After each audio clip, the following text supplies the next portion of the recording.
قالوا من فعل هذا بآلهتنا یا ابراہیم. ہوا کیا؟ ہوا یہ، تھوڑا سا پیچھے چلیں تو حضرت ابراہیم علیہ السلام نے، ان کے کچھ بت کھڑے ہوئے تھے، بڑا تھا چھوٹا تھا اس طرح بت کھڑے ہوئے تھے. تو حضرت ابراہیم علیہ السلام نے کیا کیا کہ ایک کلہاڑا لیا. یہ سارے گئے ہوئے تھے بت، ان کے کھڑے ہوئے تھے، بتوں کے پجاری گئے ہوئے تھے. اس وقت وہاں کوئی موجود نہیں تھا، سناٹا تھا. حضرت ابراہیم علیہ السلام نے کیا کیا، کلہاڑا لیا، کلہاڑا لے کر چھوٹے بت کی گردن اتار دی، اس کا کلا کما کیا، اور کلہاڑا بڑے والے بت کے گلے میں ٹانگ دیا. چھوٹے بت کی گردن توڑ کے بڑے بت کے گلے میں کلہاڑا ٹانگ دیا. اب آپ سمجھ جائیں کہ کیا ہوا ہوگا اس کے بعد. تو چلے گئے، یہ کر کے چلے گئے. اب جب وہ لوگ آئے، انہوں نے دیکھا کہ یہ کیا ہوا بھائی، چھوٹے والے بت کی گردن ٹوٹی ہوئی ہے، ہمارے چھوٹے خدا کی گردن ماری ہوئی ہے، اور بڑے خدا کے گلے میں جو ہے نا وہ یہ کلاڑا ہے، یہ ہوا کیا ہے؟ تو اب ان کو اندازہ تو تھا کہ یہاں پہ ایک نوجوان رہتا ہے، اس کا نام ہے ابراہیم، وہ بتوں کے خلاف بہت بولتا ہے. تو انہوں نے کہا ہو نہ ہو یہ ابراہیم کا کام ہوگا، ہو نہ ہو یہ ابراہیم کا کام ہوگا. تو ایک یہاں پہ وہ رہتے ہیں یقال لہ ابراہیم، اس طرح قرآن نے کہا ہے کہ وہ لوگ اپنی باتیں کر رہے تھے، کہہ رہے تھے کہ یقال لہ ابراہیم، یہ اسی کا کام ہوگا، اس کا نام ابراہیم ہے، لوگ اس کو ابراہیم کہتے ہیں. اچھا، قالوا فأتوا به على أعين الناس لعلهم يشهدون، کہا کہ پھر اس کو لے کے آؤ لوگوں کے سامنے تاکہ لوگ بتائیں کہ ہاں بھائی یہ شخص ہے، یا کسی نے دیکھا ہو، کوئی گواہی دے دے. لے کے آؤ اس کو. دیکھا تو کسی نے تھا نہیں واقعہ، لیکن پہچان ضرور گئے، ہاں ہاں یہ ابراہیم ہے، یہ ابراہیم ہے، یہ بولتے ہیں ہمارے بتوں کے خلاف. اچھا، ان سے پوچھا کھڑا کر کے، ہاں بھائی ابراہیم بتاؤ کہ اَأَنْتَ فَعَلْتَ هَذَا بِآلِهَتِنَا یا ابراہیم، کہ ہمارے معبودوں کے ساتھ، ہمارے الہوں کے ساتھ تم نے کیا ہے یہ، اے ابراہیم؟ اَأَنْتَ فَعَلْتَ هَذَا، یہ تم نے کیا ہے بِآلِهَتِنَا، ہمارے معبودوں کے ساتھ، یا ابراہیم، اے ابراہیم. تو اب حضرت ابراہیم علیہ السلام کا جواب سنو. حضرت ابراہیم علیہ السلام کہتے ہیں قَالَ بَلْ فَعَلَهُ كَبِيرُهُمْ هَذَا فَاسْأَلُوهُمْ إِنْ كَانُوا يَنْطِقُونَ.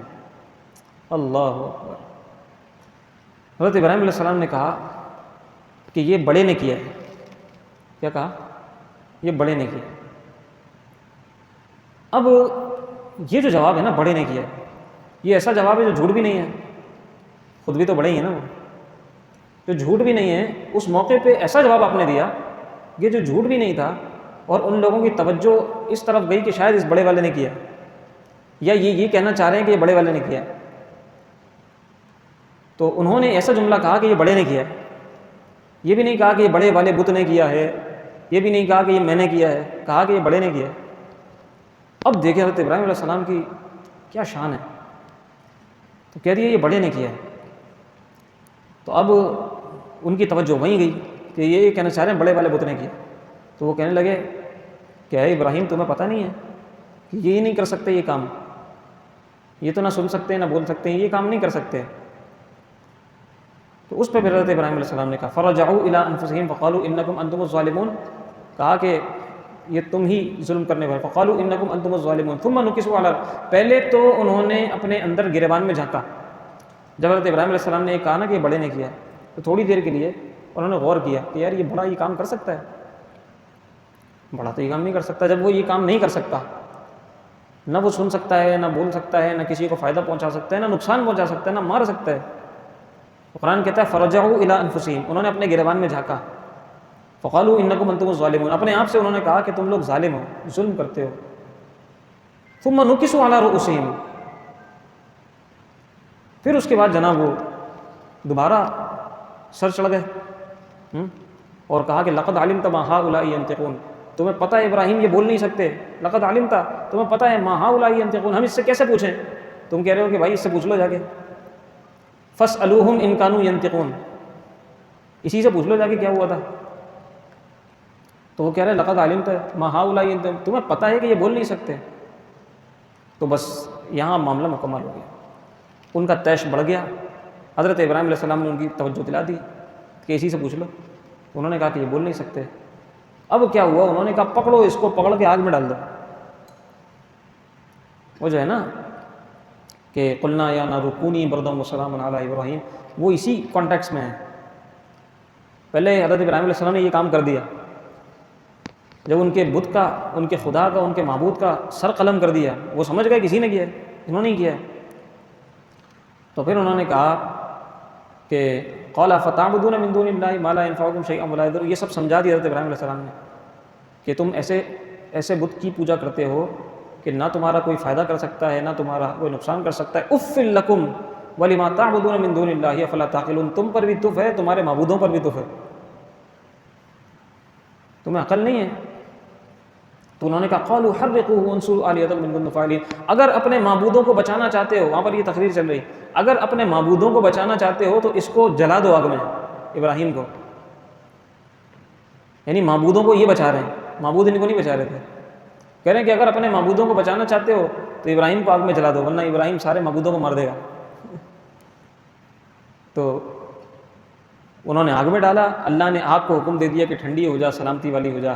قلنا یا نار کونی، قلنا ہم نے کہا یا نارو اے آگ، کونی ہو جا، بردن ٹھنڈی، و سلامن سلامتی والی، علی ابراہیم ابراہیم پر۔ فارادوا به کیدا فجعلناهم الاخسرین، انہوں نے تو چاہا تھا کہ یہ کام کر دیں، لیکن فجعلناهم الاخسرین، ہم نے ان کو خائب و خاسر کر دیا، وہ اپنے اس مشن میں، اپنے اس مقصد میں کامیاب نہ ہو سکے۔ آگ بھڑک رہی تھی، یہ ہماری بلند و بالا عمارتیں بھی اس آگ کے سامنے کیا ہوں گی جو آگ انہوں نے بھڑکا دی تھی۔ اتنی تیز آگ بھڑکا دی تھی کہ اس کے قریب خود بھی نہیں جا سکتے تھے وہ حضرت ابراہیم کو ڈالنے کے لیے۔ بہت دور جا کر، تفاسیر میں لکھا ہوا ہے، بہت دور جا کر انہوں نے، جیسے ہماری توپ ہوتی ہے نا، اس طرح پہلے ایک چلتا تھا منجنیق، منجنیق وہ لکڑی کا بنا ہوتا تھا، اور اس میں گولے نا ایسے پھنسا کے، جیسے غلیل ہوتی ہے ہماری، گولے ایسے پھنسا کے دور لے جا کے اس کو پھینکتے تھے منجنیق سے۔ تو منجنیق لے کے آئے، اتنی بڑی آگ بھڑکا دی، کہا کہ اس کے قریب جا کے تو ہم ان کو ڈال بھی نہیں سکتے، اتنی بڑی آگ تھی وہ کہ اس کے قریب بھی نہیں جا سکتے تھے۔ دور سے منجنیق لے کے آئے، منجنیق میں حضرت ابراہیم علیہ السلام کو ڈال کے آگ میں پھینکا ہے۔ یہ ظلم کیا ہے، لیکن اتنی دیر تک آگ بھڑکتی رہی، وہ خوش ہوتے رہے کہ ابراہیم آگ میں چلے گئے۔ اللہ اکبر، جب نکلے تو پھر صحیح سلامت نکلے۔ کیا شان ہے حضرت ابراہیم علیہ السلام، آگ میں چلے گئے۔ وہ حضرت اقبال نے کہا ہے نا کہ بے خطر کود پڑا آتش نمرود میں عشق، یہ آتش نمرود تھی نا، بے خطر کود پڑا آتش نمرود میں عشق، عقل ہے محو تماشائے لب بام ابھی۔ عقل تو کھڑی ہوئی کہیں کسی دیوار پر بیٹھی، اونچی دیوار پر بیٹھی، ابھی دیکھ ہی رہی ہے کہ یہ سب ہوا کیا ہے، ابھی وہ تو لب بام تماشائی بنی ہوئی ہے، عشق نے چھلانگ بھی لگا دی ہے، عشق تو کود بھی پڑا ہے۔ عشق آسرا نہیں کرتا، عشق کود جاتا ہے، عقل سوچتی رہتی ہے کیسے ہوگا، کیا ہوگا، تو اس کے بعد کیا ہوگا، عشق کام کر دیتا ہے۔ تو یہ ہے، تو انہوں نے اپنے انداز سے تعبیر کیا بے خطر کود پڑا آتش نمرود میں عشق۔ کود پڑا سے مراد یہ ہوگا کہ وہ خود تو نہیں کودے تھے، لیکن انہوں نے کام ایسا کیا کہ تھا کہ اس کا نتیجہ یہی نکلنا تھا بہرحال۔ تو یہ ہے۔ اچھا آگے چلیں، آگے پھر حضرت سلیمان علیہ السلام کا ذکر ہے، حضرت داؤد علیہ السلام کا ذکر ہے۔ وعلمناہ صنعۃ لبوس لکم لتحصنکم من بأسکم فہل انتم شاکرون۔ حضرت داؤد علیہ السلام کو اللہ تعالیٰ نے زرہیں بنانے کا فن سکھایا تھا، لوہے کو پگھلا کر سب سے پہلے اس سے کوئی چیز بنانا، یہ حضرت داؤد علیہ السلام سے ہی ثابت ہے، اس سے پہلے اس کی کوئی مثال نہیں ملتی تاریخ میں۔ یہ کام حضرت داؤد علیہ السلام نے کیا۔ اچھا چونکہ وہ فن کے عروج کا دور تھا، انڈسٹریلائزیشن کے عروج کا دور تھا، اور عجیب عجیب وہاں پہ کارنامے ہوتے تھے، تو حضرت داؤد علیہ السلام کو اللہ تعالیٰ نے یہ معجزہ دیا، ان کے ہاتھ میں لوہا نرم ہو جایا کرتا تھا، ہاتھ سے لوہا پگھلا دیتے تھے وہ، ہاتھ سے لوہا نرم ہو جاتا۔ تو سلیمان علیہ السلام، حضرت داؤد علیہ السلام، یہ باپ بیٹے ہیں، اور کیا کمال اللہ تعالیٰ نے ان کو معجزات عطا فرمایا۔ تو سلیمان علیہ السلام جنات سے باتیں کر رہے ہیں، جنات کی بولیاں، ہد آ رہا ہے، وہ 19ویں سپارے میں آئے گا انشاءاللہ، چرند پرند جانور وہ سب آگے پیچھے حضرت سلیمان علیہ السلام کے، اتنی بڑی بادشاہت، جناب تخت بلقیس منگوا لیا، مطلب کتنی بڑی بادشاہت تھی، کس قسم کے لوگ، کس قسم کے لوگ، اور کس قسم کی مخلوق حضرت سلیمان علیہ السلام کے پاس۔ اسی طرح حضرت داؤد علیہ السلام کا ہی معاملہ ہے، پرندوں کی بولیاں سمجھتے تھے داؤد علیہ السلام. زبان ان کی بڑی میٹھی تھی. لحن داؤدی کہلاتا ہے نا کہ لحن داؤدی میں پڑھو، یعنی قرآن انتہائی خوبصورت پڑھو. کسی کی آواز بہت خوبصورت ہوتی ہے تو اس کو کہتے ہیں لحن داؤدی میں پڑھ رہا ہے، یعنی انتہائی خوبصورت آواز میں پڑھ رہا ہے. اسی طرح روزے حضرت داؤد علیہ السلام کے بڑے مشہور تھے، صوم داؤدی کہلاتے ہیں. نبی علیہ السلام کو انتہائی پسند تھے صوم داؤدی. صوم داؤدی کون سے ہیں؟ صوم داؤدی کا مطلب ہے ایک دن روزہ رکھنا، ایک دن چھوڑ دینا، ایک دن روزہ رکھنا، ایک دن چھوڑ دینا. یہ صوم داؤدی ہے. یہ نبی علیہ السلام کو بڑے پسند تھے صوم داؤدی. تو حضرت داؤد علیہ السلام کی بھی اپنی شان ہے، حضرت سلیمان علیہ السلام کی بھی اپنی شان ہے. اللہ نے اپنے انبیاء کو بڑی شانیں عطا فرمائی ہیں. جس نبی کو پڑھیں اسی سے عشق ہو جائے، اسی سے وارفتگی ہو جائے. بہرکیف تو یہ معجزہ اللہ تعالیٰ نے حضرت داؤد علیہ السلام کو عطا فرمایا تھا. ان کے ہاتھ میں آ کے لوہا نرم ہو جایا کرتا تھا. اس کے بعد پھر حضرت ایوب علیہ السلام کا ذکر شروع ہوتا ہے. وَأَيُّوبَ إِذْ نَادَىٰ رَبَّهُ أَنِّي مَسَّنِيَ الضُّرُّ وَأَنْتَ أَرْحَمُ الرَّاحِمِينَ. اے میرے رب، اے تمام رحم کرنے والوں سے زیادہ رحم کرنے والے، مجھے تکلیف پہنچ گئی ہے، میں بیمار ہو گیا ہوں، اے اللہ مجھے شفا عطا فرما دے. اس میں لوگوں نے عجیب عجیب باتیں کی ہیں. کہتے ایوب علیہ السلام کو ایسی بیماری ہو گئی تھی، ان کے جسم میں کیڑے پڑ گئے تھے معاذ اللہ. اور عجیب عجیب پھر کہانی کے اوپر کہانیاں بنائی ہوئی ہیں لوگوں نے. کیڑے ان کے جسم میں ہو گئے تھے، اور حضرت ایوب علیہ السلام کہتے تھے کہ کوئی کیڑا اگر ان کے جسم کو چھوڑ کر جا رہا ہوتا تھا اس کو پکڑ کے دوبارہ اپنے جسم پہ رکھ لیتے تھے، اور کہتے تھے کہ تم اپنی غذا یہیں سے حاصل کر لو، تم مجھے کھا لو. یہ سب لوگوں نے بنائی ہوئی ہیں. اس کا جو ہے آپ کہیں کہ دلائل کی دنیا میں کوئی جو ہے وہ کوئی موجودگی نہیں ہے، اس کی کوئی وجود نہیں ہے دلائل کی دنیا میں. اتنا ہے کہ بس حضرت ایوب علیہ السلام بہت زیادہ بیمار ہو گئے تھے. بس اللہ تعالیٰ اپنے انبیاء کو کبھی بھی ایسی بیماری یا ایسا عیب عطا نہیں فرماتا جس سے مخلوق گھن کھائے. ایسی بیماری ہو جائے جسم میں کیڑے پڑ جائیں، تو تصور کریں، یہ تو اس میں تو بندہ قریب بھی نہیں آئے گا. تو نبی کو اللہ ایسی بیماری دے دے تو وہ نبی پھر جا کے تبلیغ کیسے کرے؟ لوگ ان سے دور ہو جائیں گے، لوگ گھن کھانے لگ جائیں گے معاذ اللہ. تو اللہ کبھی بھی اپنے نبی کو ایسی بیماری نہیں عطا فرماتا کہ لوگ اس سے دور ہو جائیں، گھن کھانے لگ جائیں. تو بیمار ہو گئے تھے، بہت شدید بیمار ہو گئے تھے. اس میں پھر انہوں نے دعا کیا کی کہ فکشفنا ربی وایوب اذ نادى ربه رب لا وایوب اذ نادى ربه انی مسنی الضر وانت ارحم الراحمین، کہ مجھے تکلیف پہنچی ہے اور تو رحم کرنے والوں سے زیادہ رحم کرنے والا. تو بیمار لوگ یہ دعا کر سکتے ہیں، انی مسنی الضر وانت ارحم الراحمین، انی مسنی الضر وانت ارحم الراحمین. یہ وظیفہ کروایا جا سکتا ہے، بہت مجرب ہے بیماروں کے لیے. انی مسنی الضر ربی انی مسنی الضر وانت ارحم الراحمین.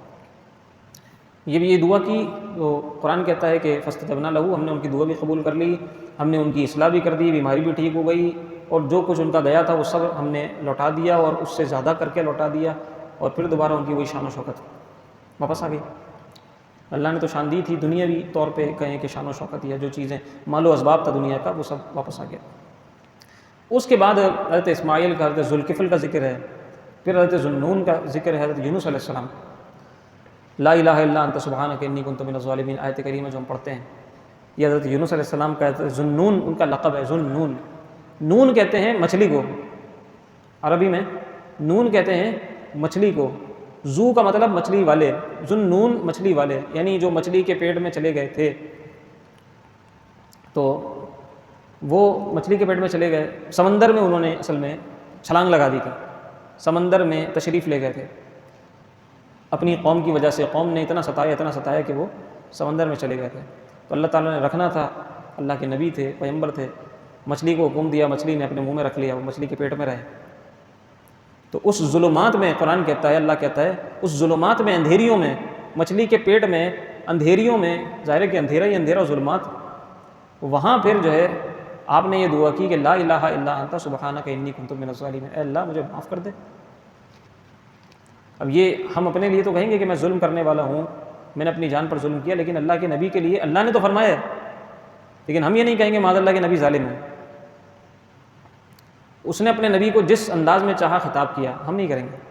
قرآن کی حد تک تو ہم پڑھیں گے کہ ہاں قرآن میں یہ لکھا ہوا ہے، قرآن کی آیت یہ ہے، ترجمے کی حد تک بھی ترجمہ کر لیں گے، لیکن تشریح میں جا کر ہم یہ نہیں کہیں گے کہ معاذ اللہ نبی ظالم تھے اس لیے کہ اللہ نے کہا، وہ اللہ کے نبی تھے، اللہ نے اپنے انداز سے خطاب کیا ہے، ہمارے لیے وہ بہت محترم ہے، وہ نبی ہیں، ہم وہ لفظ استعمال ان کے لیے نہیں کریں گے جو ان کے شاہن شان نہیں ہیں۔ اس کے بعد پھر حضرت زکریا علیہ السلام کا ذکر۔ اب یہ کوئی تیسری چوتھی جگہ حضرت زکریا کا ذکر ہے۔ سب سے پہلے تیسرے سپارے میں جہاں محراب کی بات آئی تھی کہ محراب میں جا کے انہوں نے دعا کی تھی، اب ترتیب دیکھیں، وہاں محراب میں انہوں نے دعا کی تھی، قرآن کہہ رہا تھا کہ ابھی وہ کھڑے ہوئے ہی تھے محراب میں دعا کر رہے تھے کہ ہم نے فرشتہ بھیج کر انہیں خوشخبری سنا دی، ہم نے انہیں خوشخبری اولاد کی سنا دی۔ فرشتے کا ذکر تو نہیں ہے، ہنالک دعا وہو قائم یصلی فی المحراب، ہم نے ان کو خوشخبری سنا دی، ابھی وہ کھڑے ہوئے ہی تھے محراب میں دعا کر رہے تھے۔ تو یہ ہو گیا پہلا ذکر۔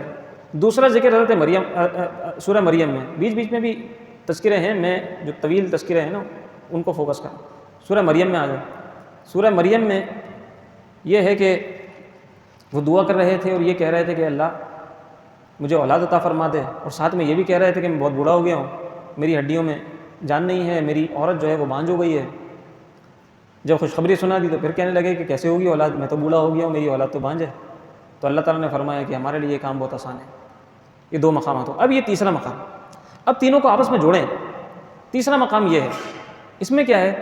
اس میں یہ ہے کہ وزکریا اذ نادی ربہ، کہ زکریا نے جب اپنے رب کو پکارا، وزکریا اذ نادی ربہ، اپنے رب کو پکارا، کیا کہہ کر پکارا؟ رب لا تذرنی فردا وانت خیر الوارثین، اے میرے رب مجھے تنہا نہ چھوڑنا اور تو بہترین وارث ہے۔ یہ دعا تھی، رب لا تذرنی فردا وانت خیر، مجھے تنہا نہ چھوڑنا، مجھے بے اولاد نہ چھوڑنا۔ اب وہاں پر یہ تھا کہ دعا کر رہے تھے، کھڑے ہوئے تھے محراب میں، ابھی دعا کر رہے تھے، لیکن دعا کیا تھی وہ دعا یہاں مذکور ہے۔ اب اس کو اٹھا کے وہاں رکھیں، وہ دعا کیا تھی؟ وہاں یہ نہیں بتایا تھا دعا کیا تھی، وہاں یہ تھا کہ دعا کر رہے تھے محراب میں کھڑے ہوئے، لیکن وہ الفاظ کیا تھے؟ وہ الفاظ یہاں ہیں، یہ تھے رب لا تذرنی فردا وانت خیر الوارثین۔ فاستجبنا لہ، قرآن نے کہا کہ ہم نے قبول بھی کر لیا، ووہبنا لہ یحییٰ، اور انہیں یحییٰ بھی عطا کر دیے، واصلحنا لہ زوجہ، ان کی زوجہ بانجھ تھیں ان کو بھی ٹھیک کر دیا۔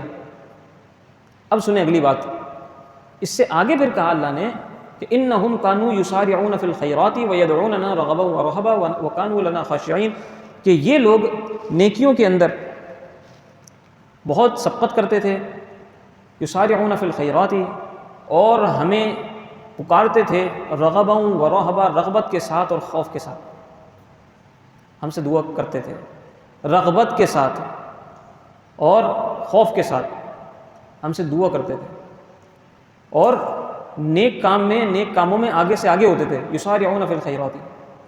ٹھیک ہے، اب کوئی بے اولاد ہے، اللہ تعالیٰ نے بہترین اس کو طریقہ بتا دیا ہے، اور یہ وہ طریقہ تھا کہ جس طریقے سے حضرت زکریا علیہ السلام نے اولاد طلب بھی کی تھی، اور اللہ تعالیٰ نے یہ بھی فرمایا کہ اولاد تو انہوں نے مانگی تھی ان الفاظ سے، لیکن ساتھ میں ان کا اپنا عمل بھی کیا تھا۔ ہمارے یہاں ڈاکٹرز کے چکر تو لگاتے ہیں، اللہ سے دعا بھی کرتے ہیں، لیکن دعا یہ والی کریں، بالکل کریں۔ لوگ پوچھتے ہیں کہ دعا بتا دیں اولاد کے لیے، تو ہم تو یہی دعا بتاتے ہیں، قرآنی دعا ہے رب لا تذرنی فردا وانت خیر الوارثین، لیکن ساتھ میں یہ بھی بتاتے ہیں کہ قرآن نے صرف دعا ذکر نہیں کی ہے، بلکہ قرآن نے آگے چل کے یہ بھی بتایا اسی کے ساتھ کہ یہ لوگ ہم سے جب دعا کرتے تھے رغبت کے ساتھ دعا کرتے تھے۔ ہم دعائیں کرتے ہیں رب لا تذرنی فردا، تسبیح پکڑ لی، رب لا تذرنی فردا وانت خیر الوارثین، کتنی پڑھنی ہے؟ 100 مرتبہ پڑھنی ہے۔ اچھا، رب لا تذرنی فردا وانت خیر الوارثین، رب لا تذرنی فردا وانت خیر، رب لا تذرنی فردا، دماغ کہیں چل رہا ہے، دل کہیں چل رہا ہے، آنکھیں کہیں چل رہی ہیں، ہاتھ میں موبائل چل رہا ہے، کسی سے بات بھی کر رہے ہیں، رب لا تذرنی فردا وانت خیر الوارثین۔ بھائی ایسے نہیں ہوتی دعا، ٹھیک ہے؟ قرآن نے اگر دعا سکھائی ہے تو یہ بھی بتایا ہے کہ وہ دعا جو انہوں نے کی ہے نا تو رغبت کے ساتھ کی ہے، رغبت کے ساتھ، رغبت سے ہم سے مانگتے تھے، خوف سے ہم سے مانگتے تھے، تو یوں کرنا ہے، پوری توجہ کے ساتھ، انہماک کے ساتھ یہ کہنا ہے کہ اے اللہ مجھے اولاد عطا فرما، پوری توجہ کے ساتھ، اس یقین کے ساتھ کہ میں دعا کر رہا ہوں اللہ میری دعا قبول فرمائے گا، میری حاجت پوری فرمائے گا، اللہ حاجت پوری کرنے والا ہے۔ یہ وہ مجرب دعا ہے جو حضرت زکریا علیہ السلام نے کی تھی، قرآن میں اس کا ذکر ہے۔ حضرت یحییٰ جیسی اولاد اولوالعزم پیغمبر صاحب کتاب اللہ نے عطا کر دیے تھے اس دعا سے، بڑھاپے میں یہ دعا، ہم تو پھر چلو کوئی شخص ہے جوان ہے وہ تو پھر بڑھاپے میں، اور عورت بھی بانجھ تھی ان کی زوجہ، اللہ تعالیٰ نے اس کیفیت میں بھی اولاد عطا کر دی۔ کرتے کیا تھے؟ ایک تو دعا کرتے تھے ان الفاظ سے، وہ تو کرنی ہے، لیکن رغبت کے ساتھ کرنی ہے، یقین کے ساتھ کرنی ہے۔ ہماری دعاؤں میں یقین نہیں ہوتا، ہم کہہ رہے ہوتے ہیں اللہ میری پریشانی دور کر دے، بس وہ صرف ہمارے جو الفاظ ہوتے ہیں وہ منہ کے الفاظ ہوتے ہیں، حلق سے نکلتے ہیں یا حلق میں ہوتے ہیں، زبان پر آتے ہیں، ادا ہو جاتے ہیں، ان کا تعلق دل سے نہیں ہوتا، تھوڑے سے نیچے سے نکلنے چاہیے، حلق سے نکل رہے ہوتے ہیں، حلق سے نکلتے ہیں، زبان پہ آتے ہیں اور باہر نکل جاتے ہیں، حلق سے تھوڑا سا نیچے دل ہے، دل سے اٹھنے چاہیے، پھر زبان پہ آنے چاہیے، پھر دیکھیں کام کیسے ہوتے ہیں۔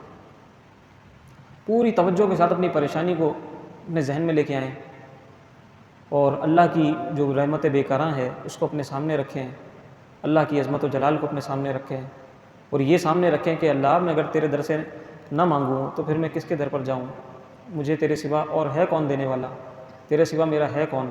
اس کو اس کے ناموں سے پکاریں، ربنا ربنا ربنا ربنا ربنا، 5 مرتبہ یہ کہنا بہت مجرب ہے دعا سے پہلے۔ جو دعا ہم سمجھتے ہیں کہ کوئی انتہائی اہم کوئی چیز مانگنے جا رہے ہیں، ربنا ربنا، اسی طرح یا اللہ یا رحمان یا رحیم، یہ بہت مجرب ہے، یہ پڑھیں دعا سے پہلے۔ جو دعا مانگنے کے طریقے ہیں، پروٹوکولز ہیں، ان کو فالو کریں، اللہ کو اس کے اسماء الحسنہ کا واسطہ دیں، اسماء الحسنہ سے پکاریں، اسم اعظم سے پکاریں، اور پھر پکار کر اپنی دعائیں رب کی بارگاہ میں پیش کریں۔ شروع میں درود پڑھیں، آخر میں درود پڑھیں، درودوں میں لپیٹ کے اپنی دعائیں اللہ کی بارگاہ میں پیش کر دیں۔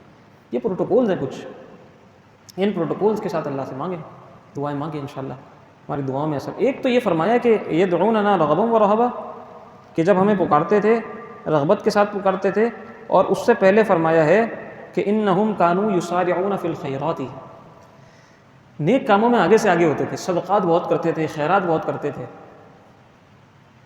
تو ہم جب یہ وظیفہ بتاتے ہیں رب لا تذرنی فردا وانت خیر الوارثین پڑھو، تو ساتھ میں یہ بھی بتاتے ہیں کہ رغبت کے ساتھ مانگنا دعا، رغبت کے ساتھ پڑھنا، اور ساتھ میں یہ بھی بتاتے ہیں کہ خیرات بھی کرتے رہنا ہے۔ یہ پورا وظیفہ ہے، قرآنی وظیفہ جو پورا ہے نا، وہ یہ ہے جو قرآن نے پورا پس منظر اور پیش منظر سب بتایا۔ اور پھر بھی اگر لگتا ہے کہ کچھ کمی سی ہے تو پھر کسی اللہ والی کے محراب میں جا کے دعا کر لینا۔ پھر کیا کرنا؟ پھر کسی اللہ والی کی محراب میں جا کے دعا کر لینا۔ پھر تو جناب وہاں جاؤ، اللہ والے کی محراب میں جا کے کھڑے ہو کے پورا وہی کام کرو جو حضرت زکریا علیہ السلام نے کیا۔ اللہ والی کے محراب میں جاؤ، محراب سے مراد یہ کہ کسی بھی اللہ والے کی بارگاہ میں جاؤ، جا کر ہی کہو، چونکہ جو اللہ کے برگزیدہ بندے ہوتے ہیں نا، جہاں ان کی عبادتیں ہوتی ہیں وہاں مسلسل چھما چھم رحمتیں اتر رہی ہوتی ہیں، ہمیں نظر نہیں آتی لیکن محسوس ہو جائے گا۔ جا کر وہاں بیٹھیں کسی اللہ والے کے قرب میں، ایسا لگے گا کہ کسی اور ہی دنیا میں ہم آ گئے، ذہن پرسکون ہو جائے گا، دل ٹھہر جائے گا، اطمینان ہی اطمینان ہوگا، وہاں سے اٹھنے کا دل نہیں چاہے گا۔ کسی اللہ والے کے پاس جائیں، اس کی صحبت میں جا کے بیٹھیں۔ کوئی اللہ کا ولی کوئی گزر بھی گیا دنیا سے، پردہ بھی کر گیا ہے، ہمیں پتہ ہے کہاں ہے، ان کے پاس جا کر ان چیزوں کو محسوس کیا جا سکتا۔ دعا اللہ سے کرنی ہے، مانگنا اللہ سے۔ وہاں جا کر بندہ اگر کہے ان کی محراب میں کھڑا ہو کر رب لا تذرنی فردا وانت خیر الوارثین، اور یہ پورا پس منظر اپنے ذہن میں رکھے، انشاءاللہ کرم ہو جائے گا۔